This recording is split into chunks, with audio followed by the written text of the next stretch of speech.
I was just like, oh my gosh, my soul was crying. And there was days that I would sit there as I was doing it just crying. Like, what are you doing, Gavin?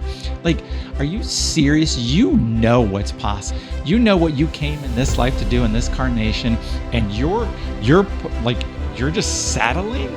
You're making your life about those things that really don't matter to you, that don't mean that much to you.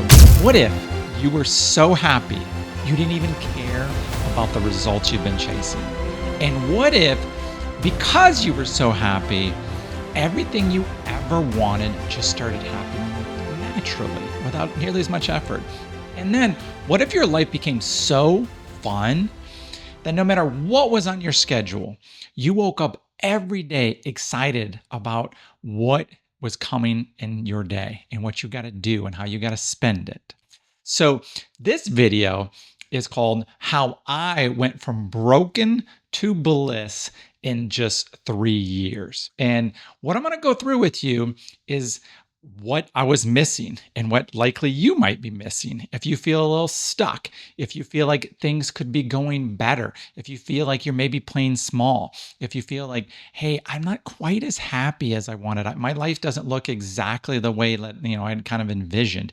And I feel like something's off. Right? This video is for you. I'm going to show you, tell you, explain to you what I was missing. I'm going to share my story.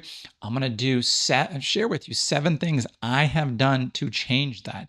And the cool thing is once I became happy, once I understood like what happiness was, and I even went into bliss, my life started unfolding easier, getting into flow. The results I was chasing started happening. And this is, all possible for you. It's why I'm here, why I'm going through this with you. Extremely passionate about it. So let's get started. And, your first question is probably like, what changed, Gavin? What really happened? What made this, go this way? And it's a culmination of things. Same things happen in your life. Now, you may not be aware of it. You may be, questioning things. You may be judging things, which I'll get into. But one of the kind of a spoiler is I stopped making things about results. I stopped it, like setting goals about chasing results, success, money, all these things that whether it was a business or in my job that I thought would bring me happiness, I just was like, I'm going to put that aside.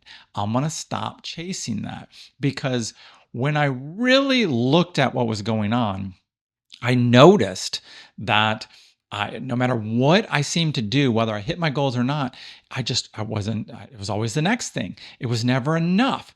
So let's start with my story. And this story begins in California. And to kind of tell you about it was never enough, I had a very good life in California. This is just, we were there for 13 years, and we've now lived in Florida for the past 3 years. So this all started right when I left California. But in California, on the outside, you would say all American life, 3 kids, happy marriage, was making good money, but it's extremely expensive to live in California. And no matter how much money I made, no matter what I did, it was never enough. I could never keep up with the Joneses. And that was slowly like killing me inside, because it wasn't fun. I always felt like I was in lack, even though I wasn't. Even though, you would look at it and say, gosh, and I'm sure you can relate to this. Like a lot of people probably look at your life and say, oh, I wish I could have that. Or, what are you even talking about? Or why are you down? Or, 99% of the world would want that. Well, I, on the outside was like, oh, this happy face, but on the inside had a lot of fear, had a lot of anxiety.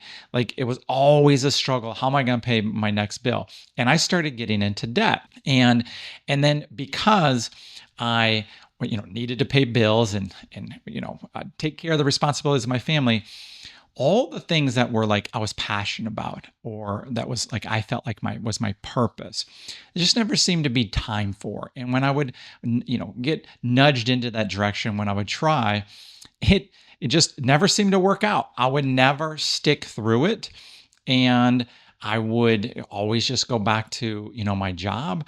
And sometimes I did things on the side. Sometimes I quit my job. Quite the whole nother story. Yet I just always felt like stuck and trapped. And, maybe you can relate to this, but I've always had this knowing that like anything's possible. I've had this knowing that we all have this power within us that we can create anything. And so it was extremely frustrating when I knew that. I even used to do coaching on that. And then I would do it up to a certain level, but I always hit these ceilings and I could just never get to where I wanted to go.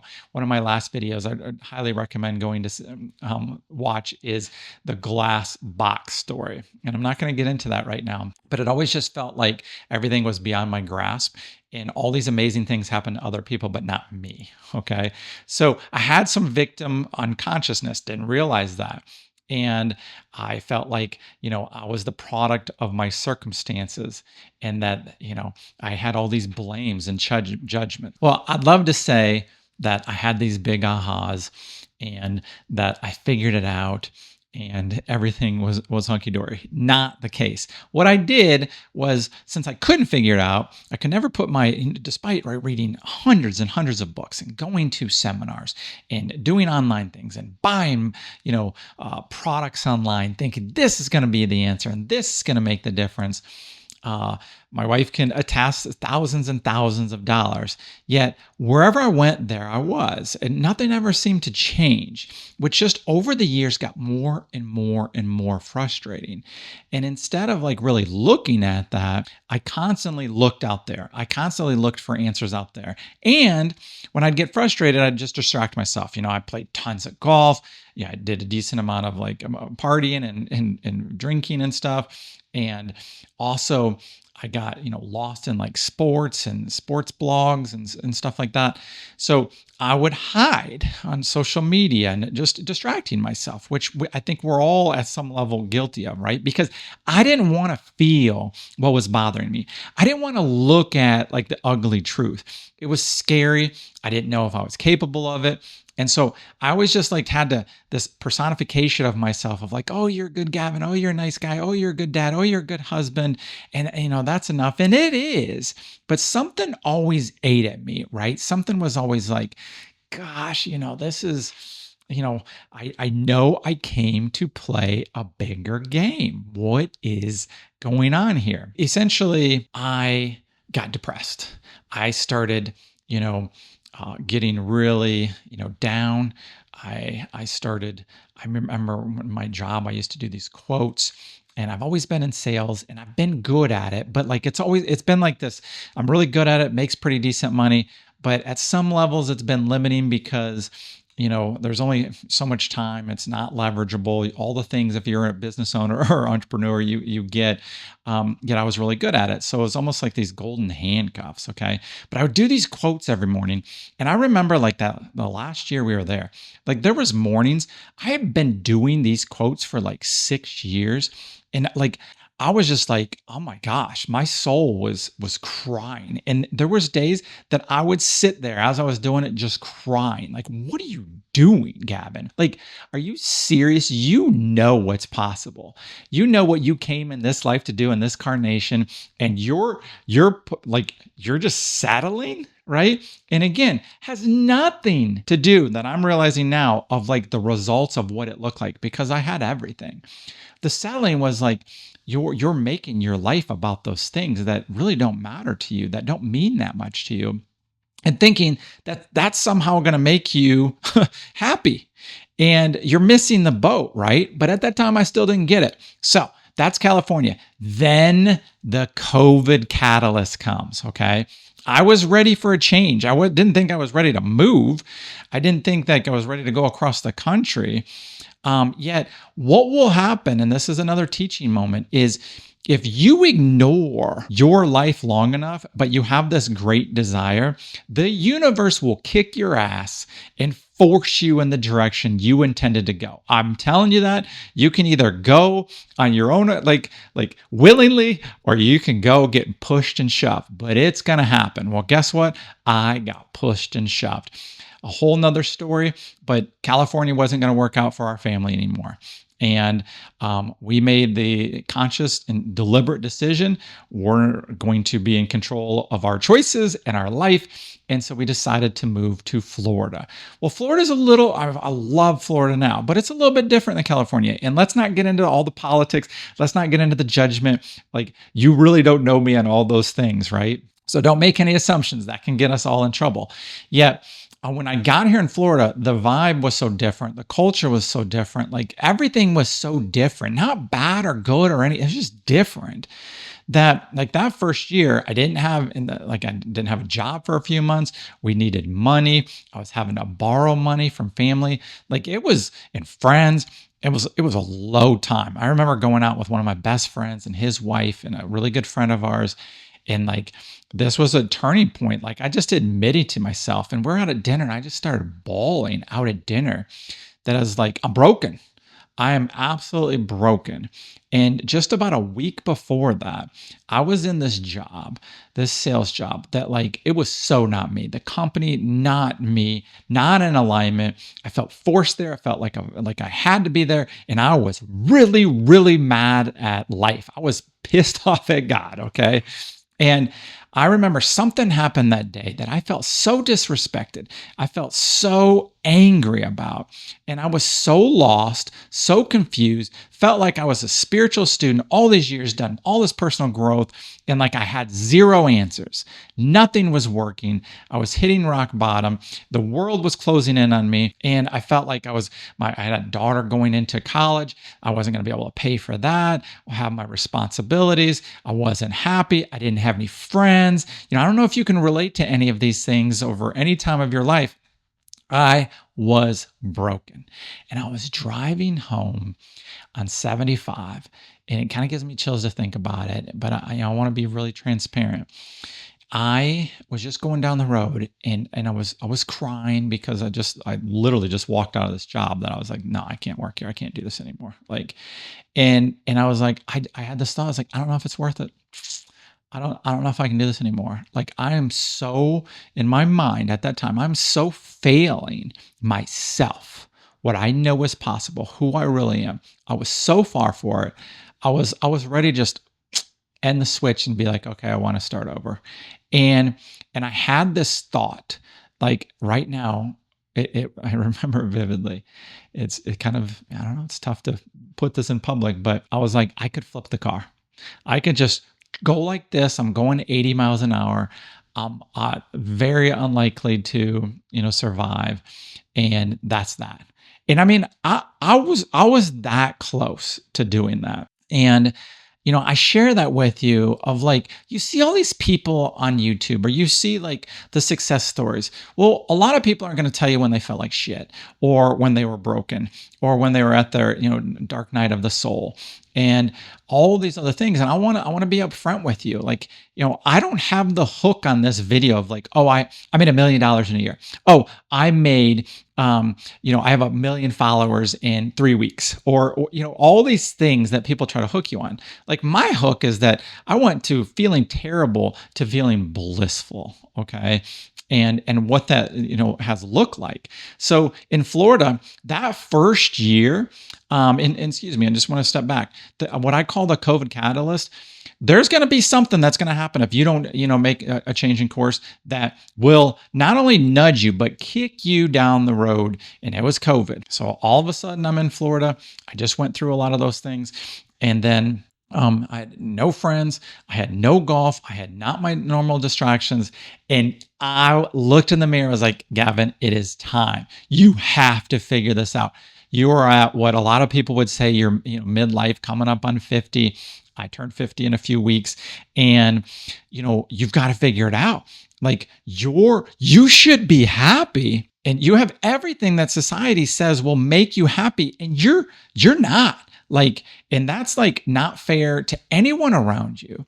And it's not like I was unhappy all the time. It's not like I was this major depression. So it's not that. I would say I was like, if it was a scale of 1 to 10, like I operated, I've said this before, like somewhere between 4 and 6 with some blips to like 7, 8, 9. Okay.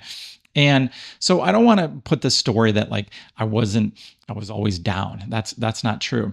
But I wasn't anywhere near what I knew like that I came to be and to experience. Okay. And I'm sure you can relate to that. So um, that first year in Florida was oh my gosh, it was so hard. Like there was a lot of tears.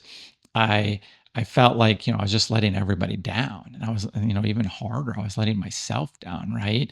So the turnaround came after I realized how broken I was, how low I was feeling, that I was like, I've got to make a drastic change. And I used to do drastic change by quitting my job. I was like, well, I got to find a job first. But I've got to break, what Joe Dispenza would call it, the habits of being myself. I've got to break these cycles. So, one of the first things was is like to find a good job that I could do, and it's a sales job, but that like I would heal from.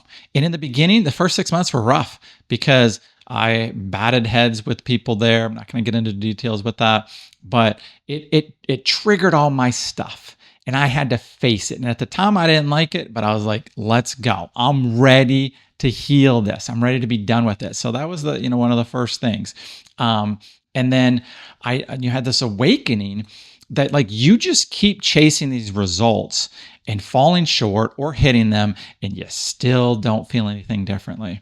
And that's one of the biggest things that I teach in Bliss Flowly is that you have to learn how to be happy first. I had to learn how to like love myself, be in abundance, be in joy, be in love, with nothing in the world going the way I think it should go in order to feel that way, because that's a lie. The truth is, I am already those things. We are those things. So I had to learn to be it despite maybe the proof, despite the results. Okay. And I started having these increments, and I started realizing like all these patterns that I used to do that were keeping me stuck, were keeping me down, were keeping me in the same place. And I broke those patterns. And hey, listen, I know YouTube is all about watch time. And so if you've gotten this far, like, thank you. What I'm about to do next is going to pay off for you, because I'm going to start going through like exactly what I did differently so that you can really look at your life and make those same kind of changes and those ahas and stuff, and all the things that I experienced. So here's what I did. First of all, I decided to focus on me. I stopped, worrying about what other people thought of me. I stopped, going after like those goals and those results like I was talking about. And my focus was being happy no matter what. Okay. And then I was determined that no matter what showed up, what kind of results, that I was going to be in a good place internally, that I was going to stay connected to God and to source and live from possibility rather than limitation and fear and all the things that like unconsciously I didn't realize was keeping me stuck. Okay. And again, at first, like this, it sucked. Like my ego was like, no, what are you doing? Like my ego, I never realized how much my ego, like my separated self, like my lower self, I would call it, was just being like, you're good, Gavin. Like you're good. Just stay in your patterns. Like, don't do that. And that's like safety. That's comfort. Okay. And the unknown is really scary. It's kind of like, it's so crazy how we're willing to stay in a situation or vibration that we don't like just because it's comfortable, and we're scared of the unknown. So like, look at that. What's that going on in your life? What does that look like? And so the first year was about healing. Okay. And what that looked like for me is letting go of the past, self-love, forgiving myself for not being where I wanted to be. Like that's huge. You got to let yourself off the hook. We beat ourselves up without knowing it. Okay. And then the second year was about stability and like just stopping the bleeding, while also developing my relationship with God, with spirit, and with what I would call my higher self. Okay. And what I would call guidance, like being able to listen to that. And then that third year was about breaking free. Okay. Living from bliss, staying in flow, and following that like guidance, how I started listening and following that guidance about my purpose, about what's possible. and about what I had really been ignoring like my entire life to a certain degree. Okay. And it was that's kind of the blissfully concept, right? Is how to stay in a good vibration, how to listen, how to follow guidance, how to act on that, how to make every day highly intentional and really to enjoy it, and not being attached to any of the results. Okay. Um, so these are the 7 steps. I know this is, I've gone through the story. I'm giving you lots of nuggets, but here's the 7 things I did. And I'm going to go through them really quickly. Number 1, I took 100% responsibility for my life. It was not about anybody else, any circumstances, any conditions, any upbringing, all it wasn't COVID, it wasn't finances, it was me. I took responsibility. And until we take responsibility, we can't change anything. It's going to just be like, okay, this stuff is happening to me, and it's about how we respond. That's what ends up happening. When you take responsibility, you're like, okay, this is on me. Like I can be and show up differently. I can show up as truth rather than the illusion of feeling like this has any power over me. Okay. Number 2, I focused on my energy and my vibration. And that was my goal. I want to stay in a high vibration and bring love and joy and abundance to every moment that I can possibly remember. And instead of operating down here, I wanted to operate up here. Like if you don't do or listen to anything else I say in here, if you just learn this of how to keep your vibration up, your life is just going to miraculously work better because you're going to have different experiences. You're going to look at the world differently, that you're going to be like Teflon. Okay. So number 3, I learned how to listen and ask for guidance from what I would call spirit, my higher self, right? You don't have to do this alone. And all the answers are within you, but those answers aren't the ego, the separated self.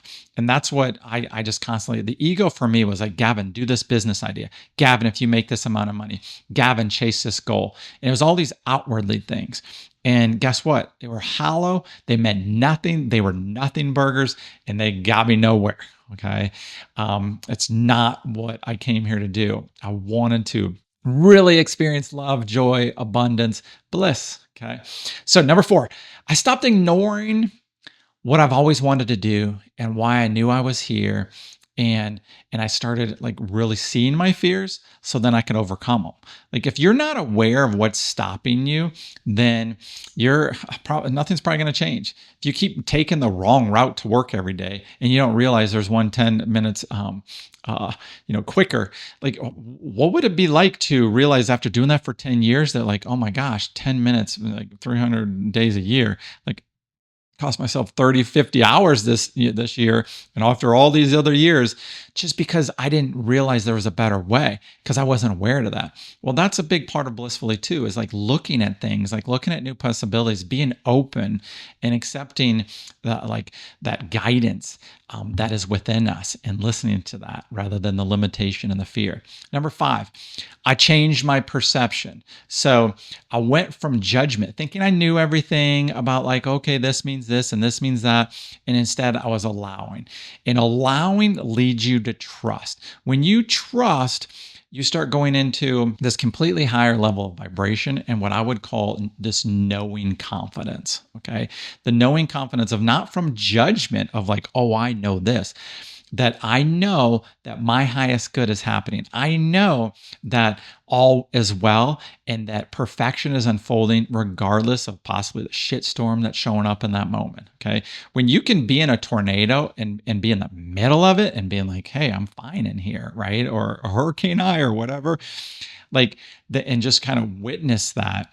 Like you're going to nothing can bother you. Nothing can affect you. So I changed my perception and I started allowing everything, accepting what came.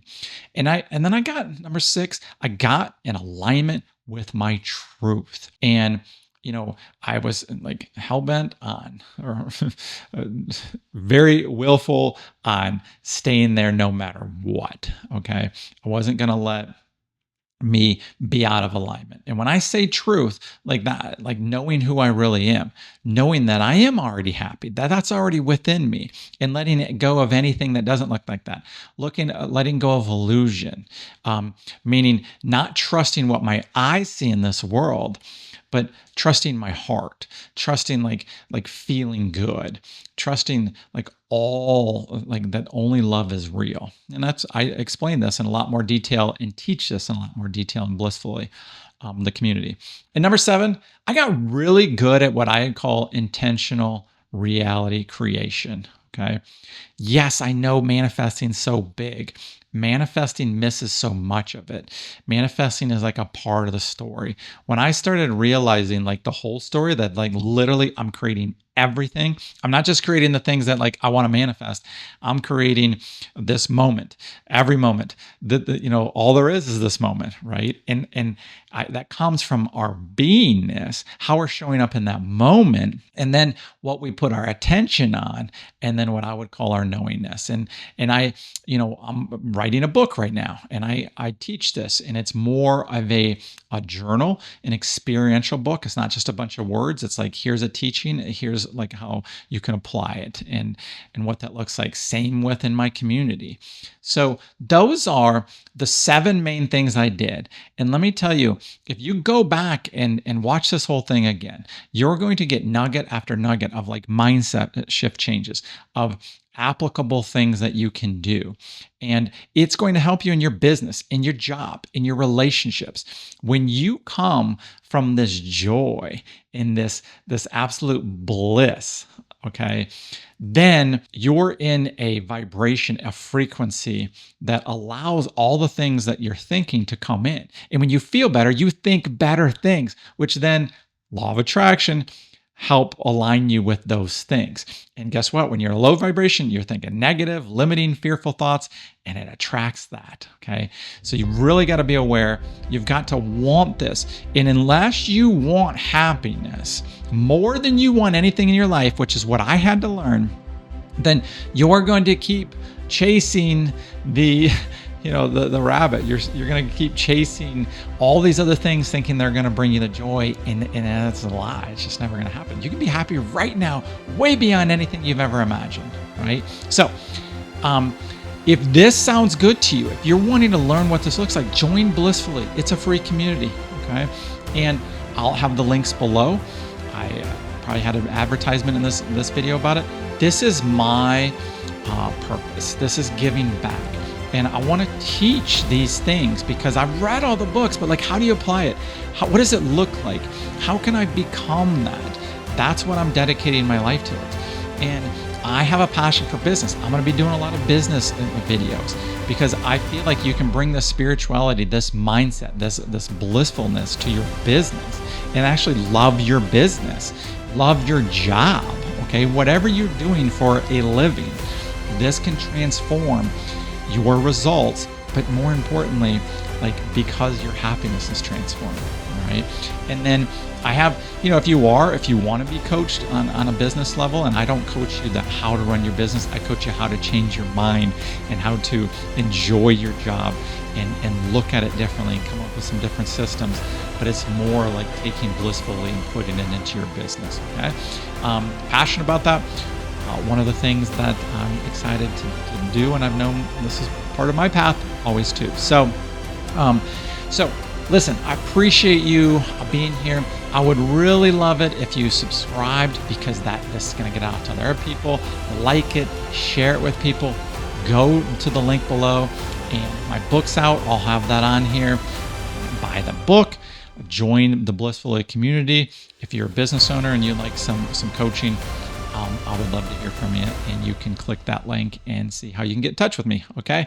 So, hey, much love, my friends. I hope you enjoyed how I went from broken to blissfully and from blissful, and I'm looking forward to seeing you in a future video here soon. Much love. Bye-bye.